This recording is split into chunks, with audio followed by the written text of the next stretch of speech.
Okay, the Discord audio isn't working because I plugged in something over the weekend. Uh-oh. Hey. Should I stop the stream or wait? Oops. Did you start it already? Yes. Well, then don't stop it. But Right. now we're good day internet. This is our... I did not say I was ready. This is our okay day internet portion of the show. It is a day. Mm-hmm. It's called Monday. It's called Monday Internet. Susanna Hoff Things sang that about happen. it in her music video. Just another manic Monday. Okay, I fixed it. There we go. Oh, good. That was an easy fix. Yeah, so the Discord was taking that camera we plugged in this weekend, Roger. And Oh. it wouldn't let go of it until I unplugged the camera. So, all right, now I'm ready. We're already rolling, so shall I just start the Good Day Internet recording? Yes. Here we in 3, 2, Good Day Internet. Good day, Internet. Good day, Internet. Hi. Hey, it's Dr. Kikki. Hello. Good day, Internet. It's good to have you here. It's great to be here. Thanks for letting me join you on the show today. Thanks for bringing a little science to our show today. Just a little bit. Just a little bit. I had to stop myself from when I was writing the tease for DTNS from stealing your fill your heads line. Yeah, you can't steal that. I mean, you could, No. but I mean, I know. I was like, no, that's her line. actually, it's You will Justin's fill our line. heads with Yeah. a little science today.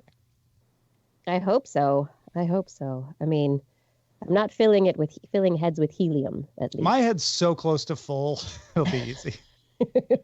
Right, just a little bit of science. Oh, I'm Yeah. full. It's That's enough. overflowing. There we go. And when I say it's full, I mean the capacity was small. I don't mean. Got a lot of junk in there, Tom. Call me Coyote I want to Brain. defrag. Yeah. Defrag your head. I can remember where everything in this room is. That's unnecessary. I don't need to know that. Tom. I think, going for a walk, it's brain defragging. Yeah. When I walk my dogs, I always feel a little clearer headed afterwards. Although that's usually when I'm listening to podcasts. So. Defrag the mind. I feel like a lot of the podcasts, or a few of them anyway, but some of my favorites were they had let folks know ahead of time, we're taking some time off in the summer, you're going to hear some reruns, or, a few weeks will go by between new episodes type thing, which I totally get. Right. But I like everyone's kind of back in the game now. So this morning I was like, oh, cool. I have like a lot of stuff to listen to right now. I had the same thing. Like I was all caught up yesterday when I went out on my run. I was like, as soon as my run was done, I was like, that's it. I'm out of podcast for the moment. And then this morning I got a cavalcade of new stuff. Yeah. It's good. Including Everyone I published. have such a good day episode. I know. It's a new one. We had taken a brief hiatus, just kind of life and our summer break of sorts. And it's a little bit of a work in progress because my post-production process is different, and there are a few things I still gotta tweak. But for the most part, it's way easier, and it was really nice to be back in the game. Yeah, it was good to have you back in my ears. Well, thank you. Yeah, it's good stuff. Do y'all have that thing where you think of a podcast and there's a setting you associate with it because it's usually where you are when you're listening? Mm-hmm. Oh, interesting. This week in science means I'm out in the backyard with the dogs in the afternoon. Usually on a Thursday. Uh-huh. I think about my NPR News Now report as I'm walking up a certain hill because the show itself isn't very long. And so by the time I get to the top of the hill, I switch done. podcasts because it's like, and it always just, I listen to it first because I'm like, oh, I'll just get my news briefing and then I'll move on to something that's a little bit longer form. So yeah, it reminds me of Scott Street on the incline. That's where I get all my wisdom. That's interesting. Yeah, the Economist podcast is definitely out on a walk with the dogs because they're short. So I can usually stack a few Get of 'em them in. during the walk. Yeah. Trying to think. Broken Area with Dave Broadbeck and his wife Isabel is always like weekend yard work. Because it usually comes out on Friday or Saturday. we've had such a heat wave that just the term weekend yard work sounds so horrible to me. Where I'm like, you just have to stand out there, with a hoe and a rake. Oh, just spraying a hose in your face. Although I will say, Otis and I took a nice long walk this morning because we were up early. Yeah, exactly. It just hosed me down. But it was somewhat overcast, and a sprinkle is too generous of a term, but there was a teeny tiny sprinkle. It was a nice temperate walk. Oh, great. Not bad. Hot now. Oh, thanks to Lord Itchy 73 subscribing with Twitch Prime. Didn't cost them a dime. We get some money 3 months in a row. Thank you, Lord Itchy. I hope your itch goes away soon. Me too, unless you like it. Unless we're the salve that soothes your itch. Or unless you give the information that makes the brain itch for more. That's right. Kikki, how's life in Port Town? I've never called it that before. Till just now. The land of ports. Land of ports. Yes. Bridgetown. It's Port Town, Bridgetown, City of Roses. I'm sure there are many. City of Roses is pretty good, or Rose City, or Mm-hmm. Roslyn. I don't know. Yeah. Yeah, it's good. We just had Rose City Comic-Con this weekend, which was a lot of fun. Yeah, so all sorts of people showed up to the Oregon Convention Center with all types of costumes and get-ups, and the comic book people and artists were out in force. What's the other annual, although I think they took a year or two off, a thing that happens in Portland? Yeah. XOXO, just happen? Yes, or yeah. Which I've always wanted to go to, but just never have. I never have either. Every year I look at the application and I go, essay questions. Yeah, I seem to recall doing the same thing where I was like, am I good enough for this? I want to be accepted. I don't want to show my work. I was like, I don't know. Yeah, I'm like, I don't belong there. We all know a lot of people who go. I think that they'd probably accept us. By the way, W. Scott is one above and beyond, not only subscribing for 4 months in a row on Twitch, but also the person who delivers you the links in the chat, in Twitch chat, as we do the show. Double round of applause. Woo-hoo. Extra awesome. We have if you haven't seen or heard, we have a Live With It winner for the next product that Sarah will be living with for 3 months. Sarah, would you like to do the honors? And tell you what that product is. Well, it will be of no surprise to anybody who was following along closely, and thanks to everybody who voted. But Fitbit's Versa 2 will be on my wrist and in my heart for 3 months very soon. Whether or not it stays in my heart, one does not know this yet. It'll be in your house on Wednesday, I think. Oh, good. Yeah. And we opted for a lot of color choices. We opted just for a nice, simple black. Can't mess up that. Matches everything. I will also be wearing only black clothing for the next 3 months. That's part of the test. That would actually be really funny, and I would enjoy it. But occasionally you wear a color as a control, just to see. Yeah. Does this still work? Fitbit Versa 2 still works when wearing blue. I should point out, if you're not a patron and you didn't get to listen to Live With It Smart Bulbs edition, which came out last week, it's now available to the public. You go to patreon.com/DTNS. You got to scroll a little bit, but it is now public for anybody to listen to. You can go find it there. Woohoo!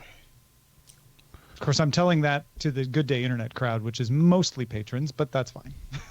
Tell your friends. Tell your friends. Tweet it out. Tweet. Otis says, what about a doggy Fitbit? Dr. Kikki, do you have any questions about our rundown? No, I was just going through it, and I don't think I have any questions. I've done this before. I know. I just always like to check just in case. Yeah, I saw some stories that were there that aren't there, and that's cool. And I see what's there now, and that's cool. Yeah, ones that are, we put the for consideration line to sort of indicate, like, these might go away. And then before showtime, we get rid of them. Kicked out. Boom. That's right. The living, breathing rundown. Yeah, and we're doing. You may have noticed since you're on Skype that we're using Skype now. You're using instead of Skype Hangouts. now. Yeah. We had a horrible experience with Hangouts 2 weeks ago. Oh no. Where it just would not deliver consistent streams of everybody. Audio was okay, but video was horrible. Yeah. Wow. And so we just ended up changing to Skype, which has improved things tremendously. Which That's good. I know a lot of people are shocked to hear us say Skype and improved in the same sentence, but I know.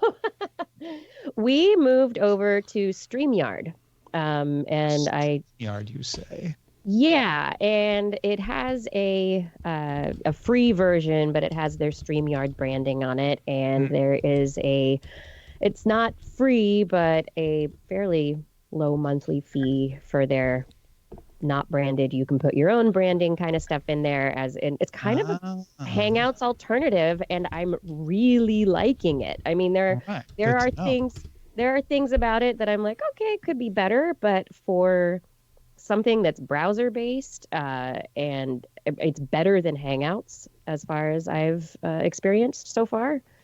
And it integrates with Restream.io, so you can use it to be able to stream out to multiple platforms at the same time. We do Streamlabs. Streamlabs.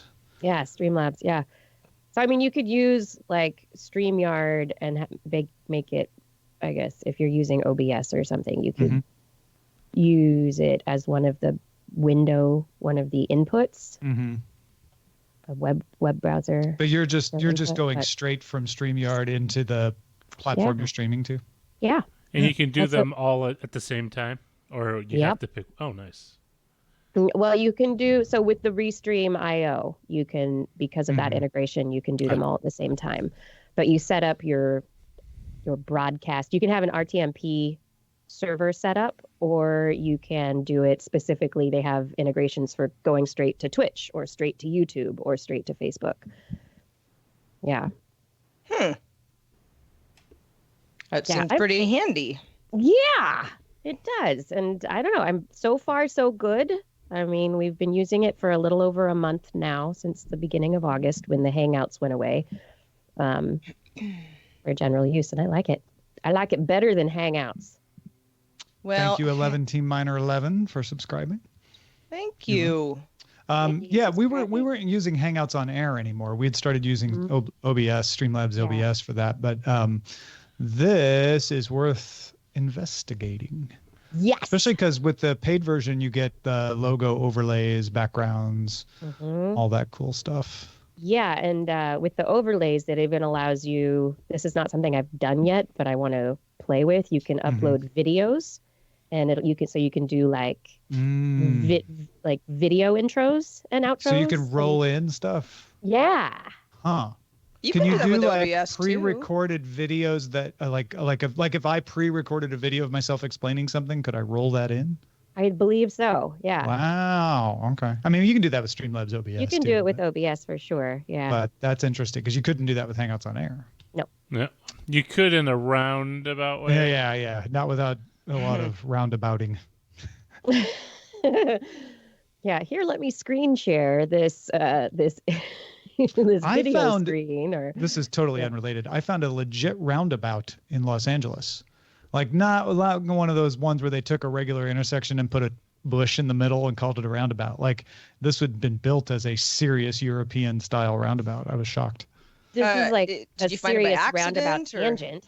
Yeah, I was going to the vet and there was traffic, and so Waze routed me in this other way through like a back neighborhood, and it took me in through an actual roundabout. There was no cars in it.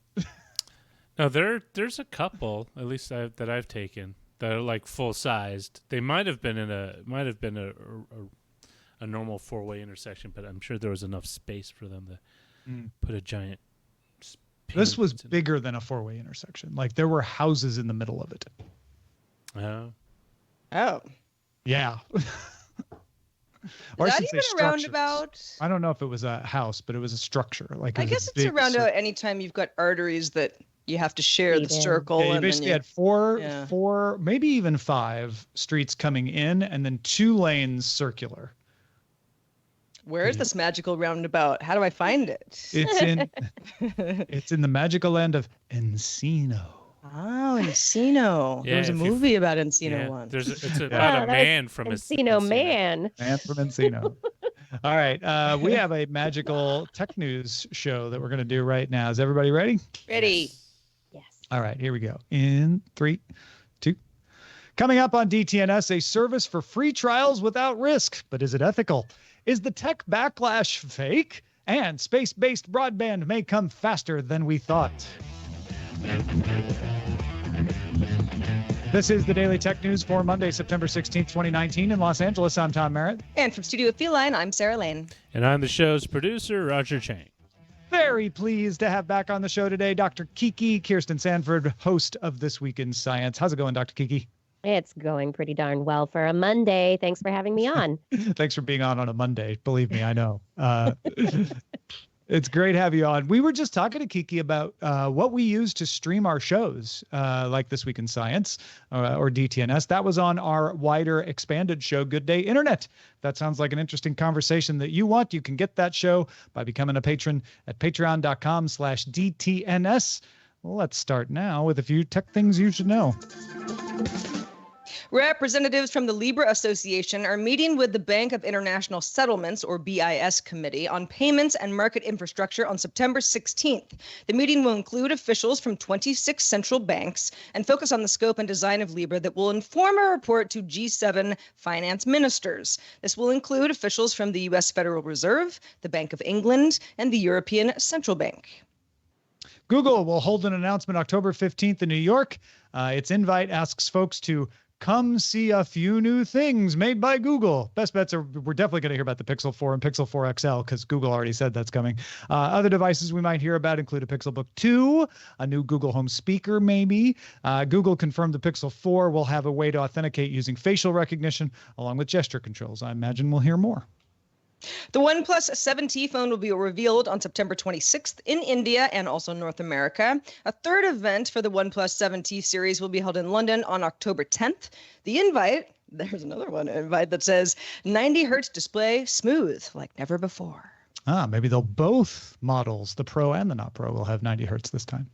And Apple's Arcade is launching September 19th, but Mac Rumors says some folks already got access. Some users running iOS 13 or 13.1 beta. Apple Arcade offers a 1-month free trial and costs $4.99 a month. About 54 games appear to be available if you sneaked in somehow. Apple said new games will be added regularly once it officially launches on the 19th. All right, let's talk a little bit more about a LastPass vulnerability. Yeah, so last month, Tavis Ormandy of Google's Project Zero discovered a LastPass vulnerability that exposed credentials entered on a previously visited site. The vulnerability let malicious JavaScript code run with no user interaction needed if the target visited an infected website. Obviously, we don't want that. LastPass did patch the exploit in version 4.33.0 on September 12th, and users with auto extension updates should be just fine. Yeah, so if you turned off those automatic extension updates or you don't automatically update your mobile apps or any version of LastPass, make sure that you've got 4.33 installed. 2, this was discovered by researchers. It's never been found in the wild yet. It is not believed that it has been exploited in the wild. And even if it were to be exploited in the wild, it only gets the previous website's password. So it's not a great way to break into all of LastPass. I consider this a good news story because it's the good guys found a vulnerability. Dr. Kikki, I'm curious how you feel about stuff like this. I think it's great that researchers are looking into these vulnerabilities to be able to let us know that they're there. And, you don't know if they have been used at any point until somebody says, hey, I've got all your data. But, I think it's good for us to know. And like you said, if people have turned off those auto refresh, auto download features, they can fix it and get it fixed before it is a problem. Well, the Wall Street Journal reports that Amazon might be putting itself into its own little problem by starting to change search results that started to happen last year, according to the journal, to prioritize profitability over relevance and other things like customer satisfaction and help boost Amazon's own private label products in its search listings.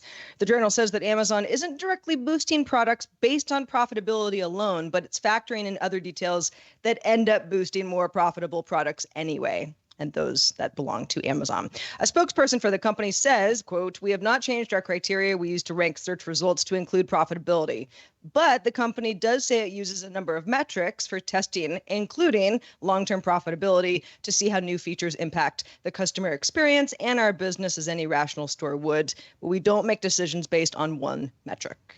Now, the reason this is even a controversy is Amazon is being investigated for abusing its marketplace dominance to hurt businesses that sell in its marketplace. Remember, Amazon sells some things directly to you. Sometimes they hook you up with merchants who sell through the Amazon platform. And some merchants have complained that Amazon brings them on the platform and lets them sell for a while until Amazon learns how to do their business and then outcompetes them, or in some cases just kicks them right off the platform. So that's why this is brought up at all. However, if you're a company that's doing a search for your own company's results, I think the idea that you would tweak those search results to make your long-term profits higher seem reasonable to me. Am I missing something?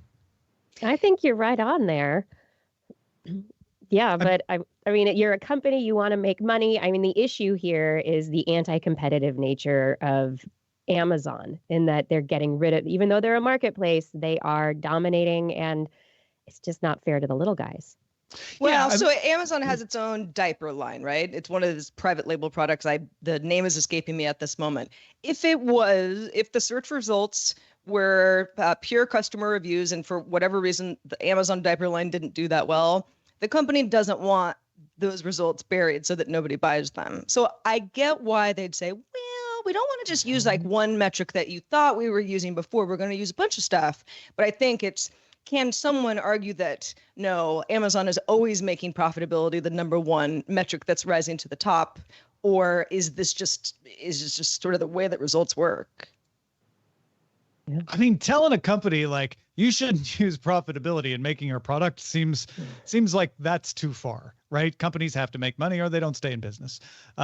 Saying to Amazon, you've abused your market dominance to hurt merchants, I think you can show that in other ways besides this sort of broad, generalized, we're looking at profitability, because it doesn't mean they're favoring their own results. It could mean that favoring someone else's results means more profitability, and at that point, the algorithm would kick out those results. It's more about whether they're abusing that competition to knock out merchants, then this doesn't seem like the smoking gun for that, I guess is what I'm saying. This seems like something that any company would do, because again, Amazon's not a general search engine. I guess maybe that's the problem, is there really isn't a good shopping general search engine out there right now. And that's why people kind of feel like it is. Yeah, I mean, what would the alternative be? Amazon has 2 tabs, like, here's our Amazon stuff. Go there if you'd like. And then here's all these other great vendors that we work with. Well, the company's not going to do that anytime soon. But, would that quell some fears that we're getting into, dark waters with Amazon? I'm not sure. The water's already dark. It's too late. I can't see the bottom. That's the real problem. In fact, Rob Walker has a column in the New York Times that disputes how dark those waters may be. He says, there is no tech backlash, and worse, we think there is one. That's the headline of his column. His take is to focus on actual behavior. He talks about all the things we say about technology, but then he points out that Facebook daily and monthly active users increased 8% last quarter, quarter over quarter. Facebook added 1 million users in the US last quarter. Revenue was up 28%. And it's not just Facebook. Twitter added 5 million new daily users. Snapchat grew 7%, its best ever performance as a public company. Pew Research Center indicates that 72% of Americans use some form of social media, and that has continued to rise over the year. A little more than 25% of U.S. households have a smart speaker as of last year. That number continues to rise. Smart TVs, wearables, smart home devices like doorbells, smart bulbs, all of these are growing markets.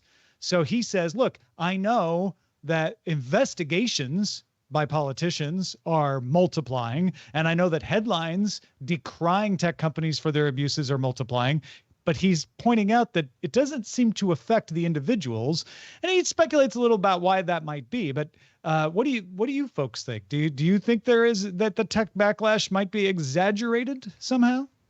I think people are aware that there is a lot going on. And I mean, how can you not be unless you've dug yourself into a hole and covered it up? I mean, it's all over the news about what tech companies are doing, but people rely on technology to stay connected and to get information in this world. And so I think people are still using technology. They are going to continue using it at an increasing rate, but maybe they are becoming more informed as to how to use it in more efficient and maybe even healthier ways. I mean, I have hopes that people are going to take those tech blackout days every once in a while, not go on social media if their mental health is poor. There are solutions that don't mean you are getting rid of technology entirely in your life.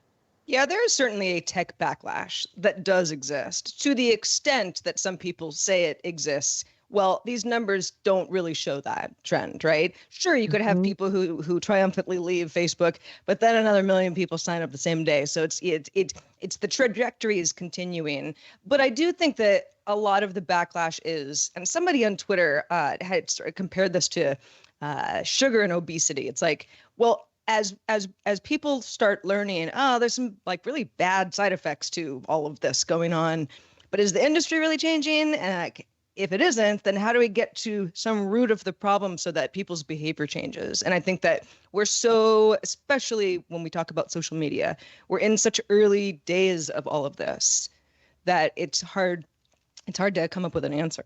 Yeah, I think some people are misinterpreting what Walker's saying here too. Like certainly there is a tech backlash amongst journalists. Look at the headlines, right? Mm-hmm. Certainly there's a tech backlash amongst politicians. As I mentioned, so many investigations happening, right? Clamoring for punishments.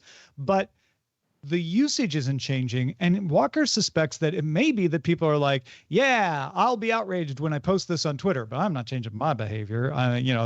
That's for somebody else to do, right? It's a little bit of a I don't know if it's exactly NIMBY, but it's I'm going to say things but not actually do things to follow through on them. And then he says, is that really a tech backlash if people don't feel so upset by these things that they actually change their behaviors? Yeah, and sometimes the tech companies make it hard to change behaviors as well. That's true too. Many reports of people trying to delete their accounts on Facebook only to come up against all sorts of walls that make it very hard. Yeah, or even mushier than that. Like, I'm not going to use Facebook anymore, and then just getting lured back because, well, that one person that I talked to or that thing that I need to keep up on is on Facebook, and it kind of draws you back in. Yeah, it's unless you want to miss things, unless you deliberately want to miss everyone's life that you might love, and that's cool if you do. It's really hard to stop using a lot of these platforms. Well, I don't use Facebook much, and I run into problems with that sometimes. My sister or my brother will be like, "But you didn't see that on Facebook?" I'm like, "No." But they've gotten used to that, so I mean. They will reach out on text message now to the old man. I always blame the algorithm now where I'm like, it's algorithmic feeds. I just miss stuff. It didn't show it to me. Not my fault. Yeah. Like all those photos of your... A service called Free Trial Surfing, which automatically cancels subscriptions at the end of a free trial period before you end up paying, has launched in the UK after supposedly it launched in the US about 6 weeks ago, although we couldn't find any evidence that it's alive and well in the U.S. anywhere. Yeah, I looked before the show too, Tom. So developer Josh Browder, who you might have remembered as the developer of Do Not Pay, that was to help people fight parking fines, says that the new company, Free Trial Surfing, isn't linked to a customer's bank account. It isn't linked to any particular credit card belonging to the customer in name. But the company does have a partnership with a major bank. It's iOS only. They say they got a web version in development, and the way that it works is that a customer receives a virtual credit card and a number and a name that is not their actual name, it's made up, which they use to sign up for a service. The card is registered to the company Do Not Pay, which is Browser's previous company, which is still alive and well. And Browder, not Browser, that the card won't work for any purchases other than free trials. So that's all it's going to do. You're not going to be able to use it to buy other things. He also says that his partner bank is big enough that in order to block free trial surfing, which some companies have started to try to do, the companies would have to stop offering free trial programs altogether, and nobody would want that. Is this ethical, right? Mm-hmm. Because if you didn't quite catch it, this doesn't use your credit card number in any way. So it's not like you can choose to say, oh, remind me when the free trial is up and I'll say yes or no whether I want to continue it. This is, you're just going to get the free trial and then it will stop working. If you want to continue this service, you're going to have to go into that services account and change the payment information yourself. That's the only way that this continues to work. And it's mostly being used for pornography and Netflix, according to Browder. And if that's the case, that seems to imply to me that people are just wanting to get stuff for free. Yeah. Always. And who's going to stop them from using the service and then using it again? And then using it again, which is something that any, Netflix will say, well, we have that problem too, because people have multiple email addresses or, they get around stuff. That's true. But you make a good point, Tom, that the argument that Browder would be making with the service called free trial surfing is that, well, okay, we're just making it easy for them to not have to pay in case that this slips their mind, and then they're all of a sudden paying for something that ended up being really expensive, blah, blah, blah. But they're actually forcing them not to continue to pay unless they take matters into their own hands. I don't know. I think it gives a certain amount of responsibility for your actions. So if you really do want a service, you make sure you go sign up for it. And it gets rid of that, I guess, the risk involved with signing up for these free trial programs and not really reading all of the fine script, which we know is there. And suddenly your credit card is charged month after month and you don't realize it. And you owe a bunch of money that you didn't want to spend. Yeah, I think I would be perfectly behind this if it gave me an easy option to say, no, I like this free trial. Like if it prompts me, okay, your free trial is about to end. Do you want to keep it or not? Yes or no? And made that easy. But instead what it does is it makes it hard to keep the service after the free trial. And I feel like it may be too far the other way. I don't know. The Wi-Fi Alliance launched the Wi-Fi Certified 6 program, which lets manufacturers certify devices using the 802.11ax Wi-Fi radios.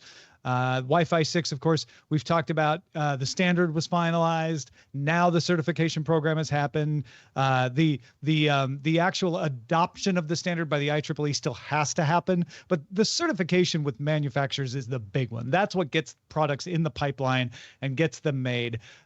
So we're talking about Wi-Fi radios that are 40% faster than current Wi-Fi, support WPA3 encryption, multi-user, multi-input, multi-output, 160 megahertz channels, orthogonal frequency division, multiple access. Basically, Wi-Fi 6 routers can serve a bunch of clients simultaneously from a single channel is what a lot of that means.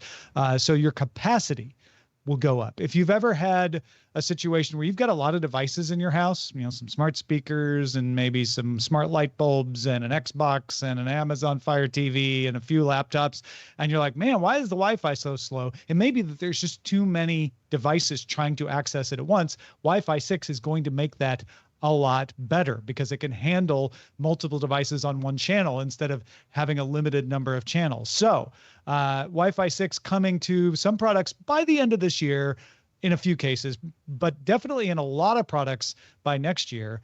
That includes the new iPhone, new Samsung phones, multiple the flagship handsets, and certainly by middle of next year, you'll have a nice selection of routers you can buy to upgrade. If you want to find out more about Wi-Fi 6, we did a special on it not too long ago, dailytechnewsshow.com/Wi-Fi-6-DTNS, or just search DTNS Wi-Fi 6. It should show up in your search engine. I will probably be swapping out my routers next year to take advantage of Wi-Fi 6 because I have way too many things on my Wi-Fi network.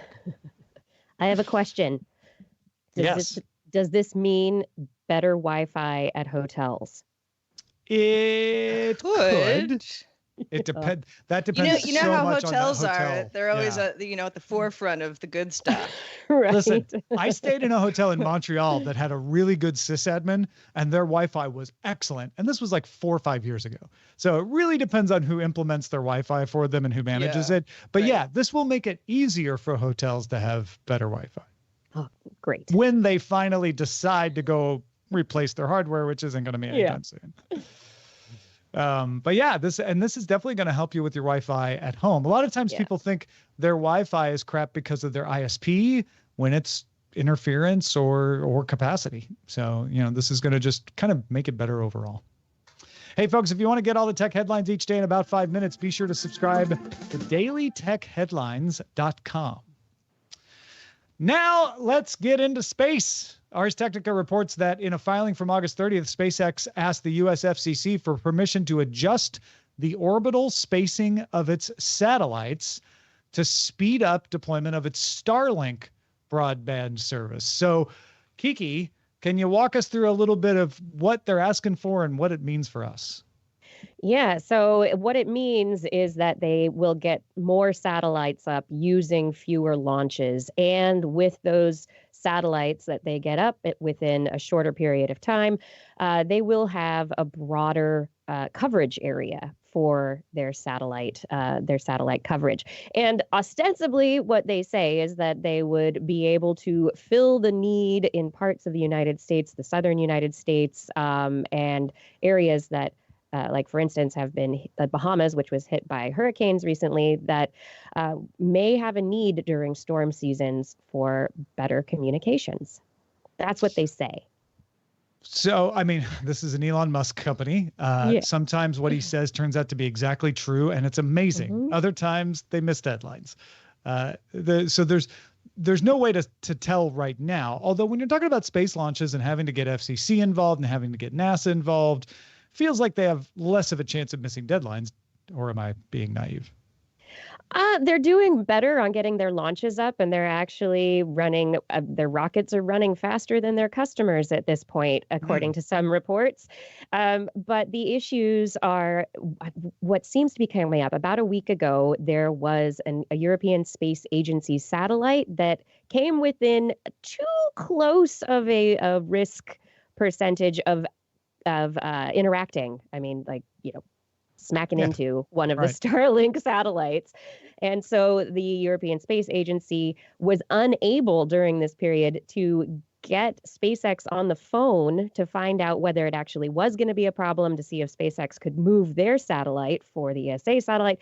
They had a communications breakdown there. And so as a result, the ESA is saying they are pushing now for some international guidelines, restrictions on where satellites will be and how different groups will communicate with each other about those satellites. Because there are other agencies in addition to SpaceX who are also looking to put these communication satellites up in space. There's OneWeb, Space Norway, Telesat, Amazon.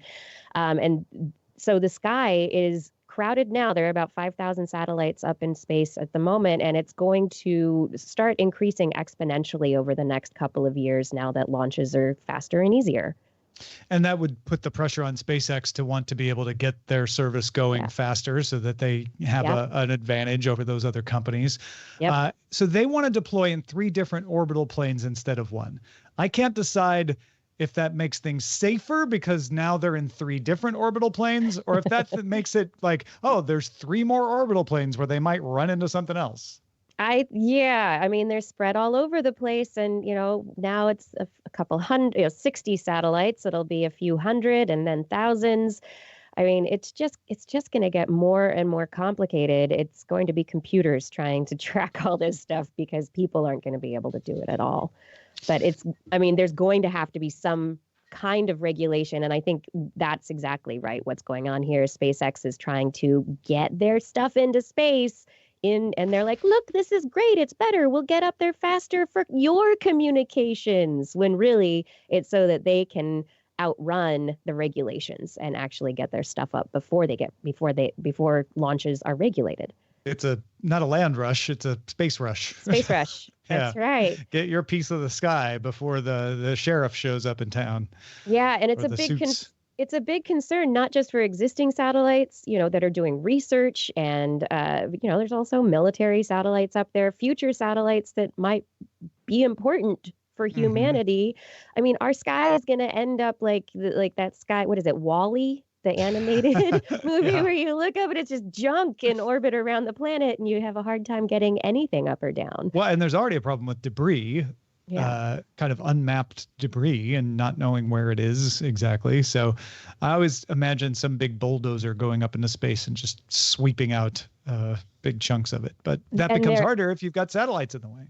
Exactly. You can't just sweep it all out. And another issue is looking up and out. Ground-based telescopes are going to have a harder time getting past the reflected light of a lot of these satellites. If you've been out in a dark place and seen the Starlink satellites go overhead, they are brighter than stars in the sky. And so that means that they will, their light will outshine the stars that telescopes are trying to look at. So it's going to be more difficult for ground-based astronomers to do their work.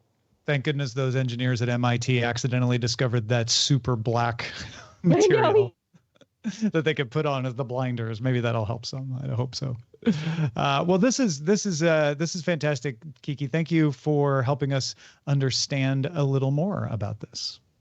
And thanks to everybody who participates in our subreddit. A lot of space stories get in there, and you could submit your own and vote on others at dailytechnewsshow.reddit.com. We're also on Facebook's group, in fact, and it's our very own facebook.com/groups/Daily Tech News Show. Not gonna lie, it's the one time I visit Facebook every week is when I check in on our group. Let's check out the mailbag. Henry wonders, it was a conversation we had last week about AB5 and how many contractors might not want this new law or like it if it goes through. Henry says, in the past, I thought about on one side. Henry says, in the past, I had thought of on the side, either working for Uber or Lyft for himself. What I liked about it was the freedom to make extra money in my spare time. I have another job.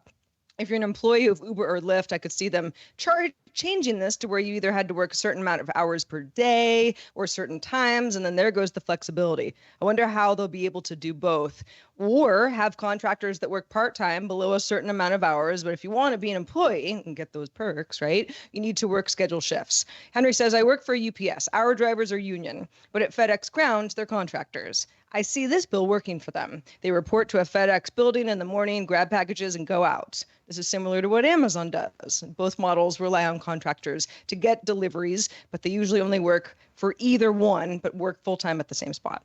Yeah, no, this is interesting insight. Thank you, Henry, for this, because I wonder if FedEx and Amazon will continue to be able to employ contractors for their trucks, because the court case that this is all based on was about a shipper, about a company deciding that all of their drivers were contractors. So, and you can have part-time workers that still are required to be considered employees under AB5. It's not the amount of hours you work; it's what you do. Now, granted, part-time employees aren't required to have the same level of benefits as full-time employees, but they still might not be able to be considered contractors. So it is a thorny little thing here. And Uber saying they're going to Boris Johnson this and they're just not going to pay any attention is very interesting. Also, we're going to give Alex the last word on the X versus Cross naming convention for the PlayStation controller.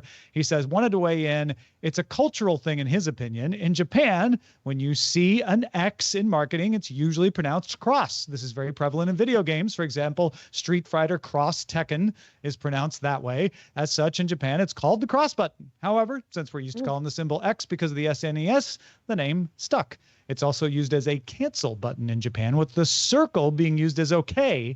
In the US, these functions are reversed. I think the Japanese way makes more sense. O in OK for the circle.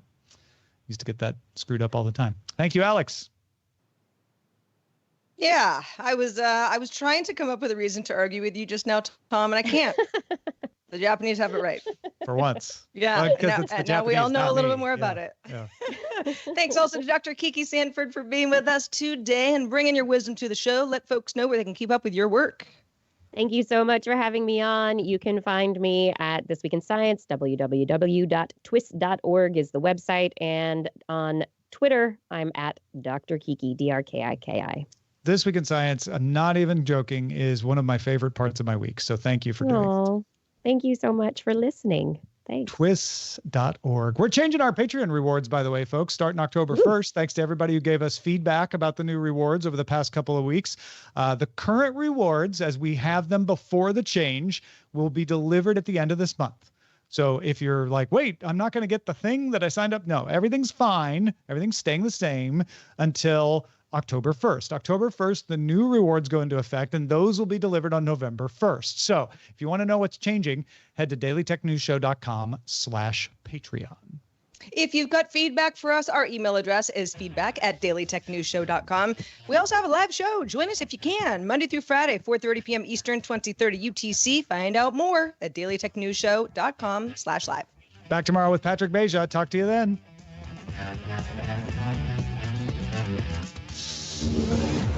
This show is part of the Frog Pants Network. Get more at frogpants.com. Diamond Club hopes you have enjoyed this program. Yeah, Kiki, we're going to start doing shout outs at the end of the show. So I'm going to have to get some tips on how you say all those names. As I read my list and really It's always fast. impressive. Yeah. What's always fun is when the names that are really hard to pronounce and you get it wrong the first couple of times. And then you get a nice email from somebody who says, that's really nice of you to have tried. This is how it's really done. Yeah, that was nice. Oh, man. So we have people submit title ideas during the show. If you are listening later, you already know what the title is, but do you know who submitted it? Dun, dun, dun. Let's find out. Go to dtns.showbot.tv if you're watching during the live show to see the list. We've got Space Walk with Dr. Kiki as a suggestion. I like that one. Come spacewalk with me. Mo Satellites, no problems. But I think there might be problems. Mm-hmm. Space Rush. Sky High Wi-Fi. Hotel Motel Wi-Fi admin. That's funny. That's funny. Making space for Starlink. Market Lacklash, about the market backlash. I don't know. Any of these catch your fancy, anyone? The 3 orbital planes, Monty. That's pretty good. Hotel Motel Wi-Fi admin's pretty funny. It's funny, but it's not as on point as some of the others, so I'm torn. Hi-Fi Wi-Fi, because it's high fidelity. But that's, I don't know. What if we said sky high hi-fi Wi-Fi? You can say it. I don't think I can say it. I don't even know what you said. Say it 3 times fast. Putting sky high and hi-fi together with Wi-Fi. All right. You want to? Can you handle that, Roger? Can you send it to me in Slack? Because I'm gonna get it wrong. Yes. Sky high. Sky high fi Wi-Fi. Hi-Fi. It's a high. Wi-Fi. There you go. There you go. Cool. Hi-Fi Wi-Fi. So GPEG84 submitted Sky High Wi-Fi, and ICU submitted Hi-Fi Wi-Fi. So together, they submitted today's. Strength in numbers. Thank you, everybody. Yeah. And then for Good Day Internet, the wider show, The head. we have submissions at gdi.showbot.tv. I like, what do I like? Teeny Tiny Sprinkle? Where'd that come from? I don't remember that. I don't know. Because I was talking about the rain. Oh, that's right. Teeny Tiny Sprinkle. Yeah, That's right. yep. You did say that. That's what it was. It was Teeny Tiny Sprinkle. Only with a lot of roundabouting. Only black clothing for a fortnight. It's 3 months. It's 3 months, yeah. Couple fortnights. That's a month. Going for a walk is brain defragging. I like that. A fortnight is 2 weeks, right? Yeah, Yes. fortnight's 2 weeks. So 2 fortnights is a month. Oh, so it's 6 6 fortnights.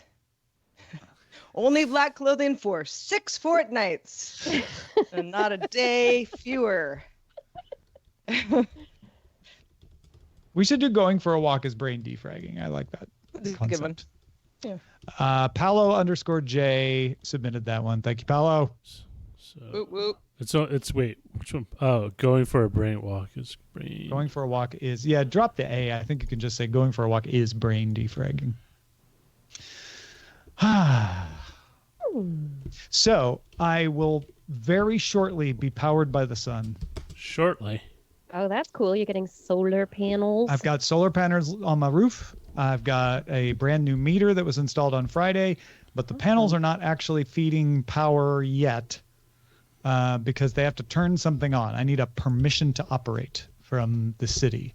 So I'm waiting on that to come before I start sending power into the grid, basically. I think they might need to do something on their end because half the process was giving me the new meter so that I didn't get charged. Apparently the old meters, if you started feeding power into the grid, would just see it as power and charge you for it. Yep. Yeah, just measure current. They had to give me the two-way meter that knows like, oh, that's power going the other way. So we'll deduct that. And so that's there. I'm just waiting for them to flip the switch on their end so that I can flip a switch on my end. And then I will be powered by photons. Photons will hit my roof, be turned into electricity that then goes into my camera, where photons that are coming from a light powered by the photons on my roof being turned into electricity will then reflect into the camera, which will be turned into electricity that is also powered by the photons hitting the roof and turned into electricity that will then go out onto the internet. Oh my God, so many photons. A lot of electrons in there, but I skipped those for the most part. Yep. A lot of energy transfer. This would used to be one of those laws of, what is it, thermodynamics? Yeah. Was it the fifth law, seventh? Oh wait, 12th. Conservation of energy. Yeah, 3. Aren't there 3? Yeah, this is 3. Oh, you were being facetious as a way to generate humor. Ironic. Yes. I see. It's a concept called humor. You might know it. I'll know it when I see it. Maybe. I have a tech question. Yeah. I have a PC tower thing over here. Yeah. That has all the power. That's the name for them. And at the top or near the top of the hour, and usually after about an hour of streaming, having a conversation, and I think it might be my external sound, the USB sound device. I don't know. The whole screen freezes. Skype or Hangouts or whatever it is loses connection to my mic, and it's like, there goes, bye-bye. And luckily it happened right at the very end of my segment, and you didn't even notice. Can you? No. Does everything else work? Like does? No, it all freezes so momentarily. The whole computer locks up. Yeah, recently the whole computer locks up, and then it just comes back and it says, we've lost connection to your microphone. And then I unplug the USB and I plug it back in again, and then it works. It might really be overheating. Weird. You think? Okay. Could be all kinds of things on the motherboard causing that. Could also be a driver issue. I think it's a driver issue. Well, did you do anything to it before it started doing that? No. Like what? Like any updates, software updates? Did you add any other hardware to it? There would be maybe some driver updates, but no, I haven't done anything. So it's a very odd issue. A weird driver update could have introduced that kind of bug. Yeah. If there was a recent driver update, I would suggest rolling it back to the previous driver, maybe. But if there hasn't been a recent driver update, then probably it's not that. I'll try that. See. Or if the drivers aren't updated, you could try updating the drivers and see if that fixes it. Yep. I want to update it all. Did you do a Windows update of late? There was one last week, but it was doing that. It was doing that. It had before. This glitch prior. Yeah. It's just the Windows update did not change it. But it's interesting because it seems to be like on a clock. It's like, and it's very. Has there been a Windows circadian. update you installed recently? Hmm? Has there been a Windows update that you installed recently? Yeah. Maybe roll that back. I know there's a different audio issue happening with with a recent Windows update. And maybe this is a lesser known side effect as well. I like finding those lesser known things. Yeah, I know. Hey, this Like, is great. thanks. I'm glad I'm a rounding error in your error reporting. Yeah. Old guy says I need to take my computer for a walk. It may need defragging. Thank you. Thank you, old guy. That might be. I'm gonna put the computer in my red flyer and just red flyer wagon the computer around the neighborhood. Yeah, I mean it can't hurt. My best guess is it's the Windows update. Yeah. Okay. Windows. It's the Windows update and the driver interacting badly, but since the Windows update is the recent change, I bet it's that. Yeah. Hey, I thought I would throw this interesting conundrum glitch thing out to you guys. Especially because Galmore69 says that's been breaking a lot of my customers' workstations. Oh. But I don't know exactly what Galmore69 is referring to. If as I think he means the same bug, then that could be it. The Windows update, maybe. Mm-hmm. Yeah. Interesting. Very interesting. Oh, yeah. No, I'm sorry. I'm scrolling back now. Galmore69 says, I wonder if she did a Windows 10 update. That's been breaking a lot of my customers' workstations. So, yeah. Mm-hmm. That feels right to me. That just feels like, yeah, that could be it. Because it always feels right to blame it on Windows. Not always. Not always, but like when how you have the intuition of like what fits the facts best, that one seems to fit the facts. Yeah, fit the facts. Doesn't fix any facts. Fiddle faddle. Do. Well, I'm sorry that's happening. Yeah, it's really interesting because I'm like, okay, it's coming up to about an hour. It's going to happen anytime now. Oh, there it is.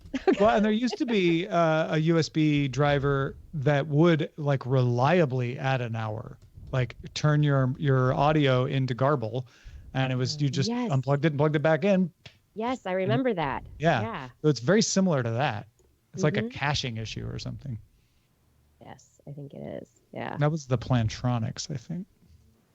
Yeah, I remember that. Be like, oh, I've been on Twit too long. Time to unplug and replug. There we go. Yeah, that guy's right. You might check the driver update first, see if they have an update that match that's since the Windows update. If they don't, then I'd roll back the Windows update until they get all their Windows updates. Everything in line. Yeah. Yeah. Okay. Oh, having a Windows machine. Sometimes I'm like, I'm just gonna go get an Apple Tower. You say that. I know, and then that's the problems too. And then well, that's the thing. It's like sure, statistically, I think it's true that Macs have fewer customer issues over time compared to Windows. And I think that's just because Windows gives you more customization. So there's more little points for weird stuff to happen. So it's a trade-off. If you like more customization, you deal with occasionally a few more bugs and that's fine. But on an individual level, it's not like things can't go wrong with a Mac. So I've heard people like, I switched to Mac and then I had this weird problem. I'm like, yeah, well, that's luck of the draw. It can happen. That happens too. Allison Sheridan recently was having this horrible problem where her processor would just max out, but not overheat when she was doing anything. And it would, cause everything on her machine to slow down. So if she was trying to podcast, her audio would get bad because it couldn't handle the processes. She could not figure it out until she sent the laptop in to have an unrelated issue fixed. And when it came back, they said, oh, we also found some sensors that were blown on your logic board. So we just swapped out your logic board. And she's like, and now it doesn't do the thing anymore. Now it's fine. And all fixed. Yeah. Sometimes you just need to see a professional. Yeah, that's true. That happened to me this weekend when my sink backed up. And I started by plunging it. That didn't work. And then I poured, liquid plumber. And then that didn't work. And I'm like, time to have a professional come. Oh, plumbing's the worst. I was about to take the P-trap off and see if I could get whatever was clogging it out. But the P-trap seal was kind of drippy. And I'm like, oh, yeah. If I take this off, I'm not going to be able to get it back on. So I just was like, plumber. Just get a bucket under it. You pull it off. Yeah. And those things are really cheap. You just have to get one that actually fits. Oh, no. Yes, absolutely. I was about to do that. and then I looked at the seal, and I'm like, that seal's not in good shape. Like this needs this. So basically, what happened is he had to saw off the old galvanic pipe, which had just degraded. Yeah. Oh, wow. He had to saw it off and replaced it with plastic. So now it's all brand new. And yes, I could have rented a saw and done all that myself. But my time is more valuable than what he charged. So it felt like I don't know. fair trade-off. Yeah. Sometimes though, I kind of really want to have a plumber snake. I just think that would be plumber snake's a good thing. fun to have. I bought one. You did get one? Yes. Yeah. I use it very infrequently. Well, because that's the thing, right? It's not a great buy. Well, but once you need it, it's like pretty magical to be like, holy, that worked. Well, the great thing is if you get like a 50-foot line, you can run your sewage. Well, not here, but if you in a house, typically it's in the basement, but you can clear out the line from straight into the sewage outlet. So sometimes, if a tree root perhaps grows into your clay lateral line that goes from your house to the main sewage line, you can run it enough that you break off the little branch, or not the branches, but the roots that are in the pipe to clear out any like snag toilet paper. It's the worst. But yeah, there's that line where doing it myself is actually less cost efficient than paying for someone, and I reached that line with the sink. Just call the plumber. Yeah. I need to run away. Oh, go ahead. Okay. Yeah. No. That's fine. Thank you for being on the show. Thanks, Yeah, Dr. Kikki. We're gonna have Blair on in a month. Yay! Awesome. You get your animal fix with the technology. There you go. Thank you so much for having me on. I just love coming and getting to chat with you all. Yeah. It's a great Always show wonderful. every time you're on. Thank you. Have a wonderful week. I'm going to go get my child. All right. Yes. You too. Fare thee well. Good week, Kikki. Thank you. I was going to update you on Ray the dog. How's Ray the dog? So Ray the dog did that cool thing where she let me pay for some more tests at the vet before she decided to get better. So I took her into the vet for a second round because my vet was, to be fair, my vet was pushing it off. Like, well, let's see if she gets better. Let's see if she gets better. I don't want to have to pay for tests and it was at a point where it's like, well, it's staying the same. So I guess we need to do these tests. So we took her in. The next morning, she started eating regular food and everything became normal in all areas of her life. And and there was nothing unusual in the test where they were like, well, that was it. I'm still waiting for the test. The test see. takes 2 to 3 days to turn around. Plus there's a weekend in the way. So I haven't heard the results of the test yet. I'm, a little bit nervous that they'll come back and say, well, I'm glad she's doing better, but she has, we found she has something, which would be good if they found it, right? So that we can make sure it doesn't recur. But yeah, I think it was just like a really, really bad virus that took her a more than a week to fight off. And I'm hoping those tests come back showing nothing and that they're like, yeah, I guess that's all it was. Well, I hope that's all it was. Yeah, because she's back to 100% normal now. With, as you know all too well, Otis will be great and I'll forget that there are problems that can happen. And then all of a sudden it'll be like, crisis. Oh no, this is going to be so bad. I'm expecting the worst. Yeah, you almost bring them in thinking that the doctor's going to say, I have some terrible news. Yeah, right. Because your dog's not acting right, because what your dog does, right? And there have been, sometimes there have been issues, but more often they're like, oh, he just had a sensitive week. Yeah. Or sometimes they get a touch or something at the dog park, if they pick up somebody else's tennis ball, that kind of thing. You go, yeah, that's true. That's all true. They're dogs. Well, and that's why at first, when she first was having a little bit of problems, I'm like, man, these things happen, right? And then it lasts a bit though. I called the doctor and was like, do I have to bring her in? Because I think it's probably going to go away like it did last time. I'm like, well, I should probably take a look at her. And then, of course, by the time I could get an appointment to bring her in, it was worse. And I'm like, yeah, you definitely need to look at her. And then it just didn't go away. Yeah. And that's where I'm like, okay, this is not just a passing thing. Like, ooh, I ate something, didn't agree with me. Like this was, I was seeing all those horror stories out of Norway with all the plague that's going through dogs there, and some dogs I don't even know this. Yeah, there's some horrible thing where there's some dogs that are dying. It's not the 100% of the dogs, but there's right. A lot of dogs are getting this weird disease and they don't know what it is. And I'm like, oh my God, is this? Have you been around any Norwegians, Ray? Not that I know of. Right. Yeah. Oh, I'm glad she's doing better. And sometimes it's just like, I don't know, you got to change up their food, and they're just weird for a while about the whole thing. Yeah. Although I don't know, dog appetites are I guess some dogs are finicky, but in general, you're like, well, it's more about keeping my dog from eating all of my food. Yeah. That's what I'm used to, right? Right. Yeah. Ray is the first picky eater I've had of any of our dogs. Django ate everything. Sawyer basically eats anything you throw at him. Ray is the first one she'll be like, I'd really like a treat crumbled on this food. Otis the other day, and it took me a little while to even notice, I had like a very small handful of coffee beans left in the coffee beans I had brought home from the store. And I was like, it's not enough to make even a small pot, but I don't want to throw them out. So I'll just like save them until I get the other beans and put them together. Right. Otis ate them. Oh, God. And he also ate half of a coffee filter.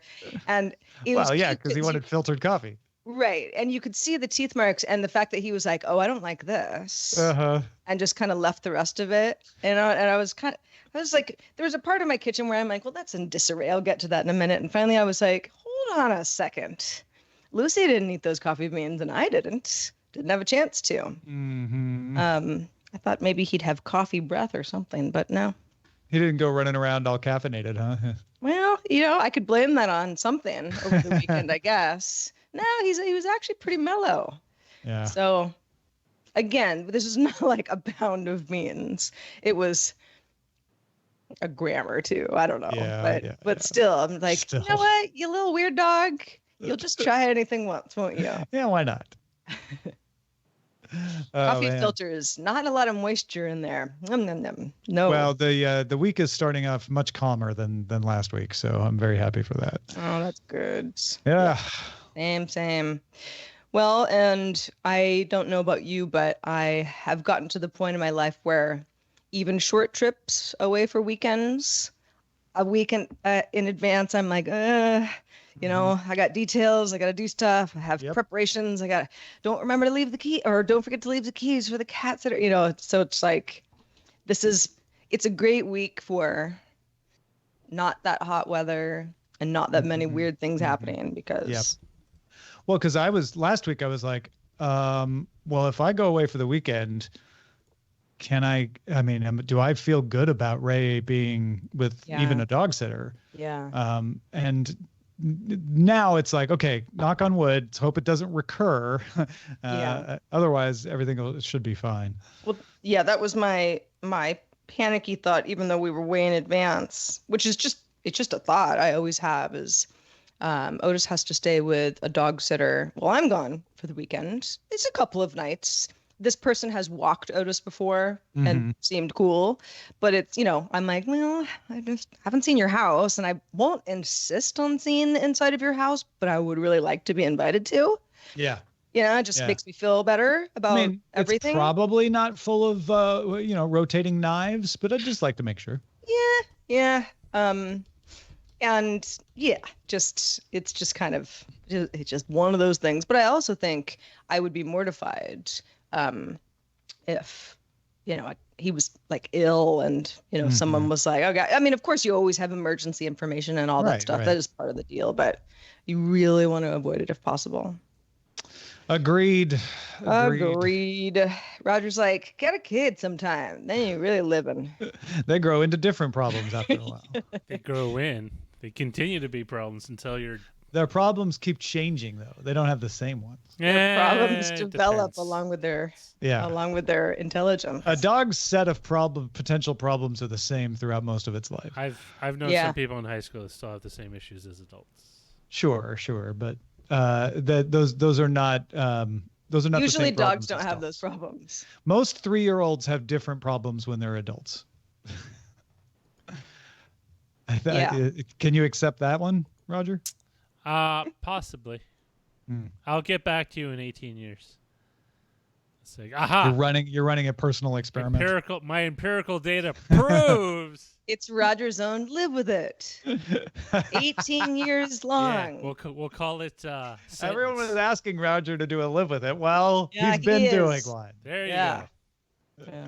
Don't get Keep this checking one. in every few months. Yeah. This one eats too much. Oh, man. Alrighty then. Well, once again, thanks to Dr. Kikki. And by all means, folks, go subscribe at twist.org and you will not be disappointed. It's basically like to me, it's like filling in a gap. We're about technology, and sometimes we kind of overlap into science, and Twist is about science. Sometimes they overlap into technology, and it's a nice little meeting place. It's a good complement to Daily Tech News Show, in my opinion. Everybody else, have a good day. Good day, Internet.